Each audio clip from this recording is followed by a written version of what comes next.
ಒಂದ್ ದೋಸೆ ತಕೊಂಬಿಟ್ಟವನ. ದೋಸೆ ತಕೊಂಬಿಟ್ಟು 76 ರೂಪಾಯಿ ಆಗೋಗದ ಅಂತ ಬಡ್ಕತಾವನ. ಅದೆಲ್ಲಿ ಸ್ಯಾಟಲೈಟ್ ಬಸ್ ಸ್ಟ್ಯಾಂಡ್ ತಮ್ಮು ತಕೊಂಬಿಟ್ಟವನ. ದೊಡ್ಡ ಹೋಟ್ಲಿಗೆ ಹೋಗ್ಬಿಟ್ರು. ಅದು ಆಟೋ ಡ್ರೈವರು. ಎಕ್ಕಡವ ಗೌರ್ಮೆಂಟ್ ಇಂದ ಕೊಡ್ತಾರಲ್ಲ ಅಕ್ಕಿಯ, ಬೇಳೆಕಾಳು, ಹೆಸರು ಕಾಳೆಲ್ಲ ಕೊಡ್ತಾರಲ್ಲ, ತಿಂದ್ಬಿಟ್ಟು ಇರೋಕಾಯ್ತಿರ್ಲಿಲ್ವಾ? ಅದು ದೊಡ್ಡ ದೊಡ್ಡವರು VIP ಗಳು, ಮುಖ್ಯಮಂತ್ರಿಗಳು ತಿನ್ನುವಂತ ಹೋಟ್ಲಿಗೆ ಹೋಗಿ ತಿನ್ಕ ಬಂದವನೇಮ. ಅದ್ರ ಮ್ಯಾಲ ಮೋದಿಗೆ ಬೈತಾವನ. ಒಂದ್ ದೋಸೆ ಮೋದಿ ಬೈತಾವನಕ ಮರ್ಯ. ಯಾಕೆ ಹೋಗ್ಬೇಕಾಯ್ತಿ ನನಗೆ? ಯಾಕೆ ಹೋಗ್ಬೇಕಾಯ್ತು? ಯಾಕಡೋ ಗೌರ್ಮೆಂಟ್ನವ್ರು ಕೊಟ್ಟ ಮೇಲೆ ಅಟಿಲ್ ತಿನ್ಕ ಬಿದ್ದಿರ್ಬೇಕಾಯ್ತು ನೀನು. ಬಾ ನಿನ್ ಕೇಳಿ ಕೊಟ್ಬಿಡ್ತಾರ ನಿನಗ.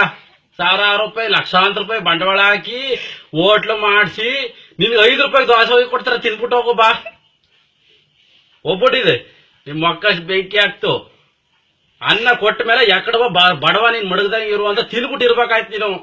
ಅಲ್ಲಿಗೆ ಹೋಗ್ಬಿಟ್ಟು ಯಾಕಪ್ಪ ತಿಂದ ನೀನು ದೋಸೆಯ? ಪುಟ್ಬತ್ತ ತಿನ್ನು 10 ರೂಪಾಯಿಗ. ಹೋಗ್ಬಿಡು GST ಮಾಡ್ಬಿಡ್ತಂತ. ಏನ್ GST ಮಾಡ್ಬಿಡ್ತು? ಅವಾಗ GSTಗೂ ಮೊದ್ಲು ಯಾಕೆ ತಿಂತಿರ್ಲಿಲ್ಲ ನೀನು ಅಲ್ಲಿ ಹೋಗಿ ದೋಸೆಯ? ಇವಾಗ ಯಾಕೆ ತಿಂದ? ಈಗ GST ಮಾಡ್ಬಿಟ್ಟವ್ರ ಅಂತ ಹೋಗಿ ತಿಂದ್ಬಿಟ್ಟು ಫೇಸ್ಬುಕ್ ಹಾಕ್ಬಿಟ್ಟಿದೆ.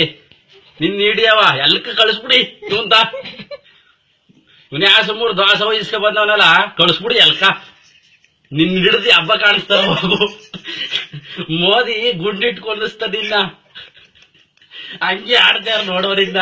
ನಾನು ಹೇಳ್ತೀನಿ, ಪ್ರಧಾನಮಂತ್ರಿ ಅವ್ರಗ BJPಗೆ ಅಧ್ಯಕ್ಷ ಆಗಿವ್ನಿ, ಕಳಿಸ್ತೀನಿ ನೀನು ವಿಡಿಯೋವ.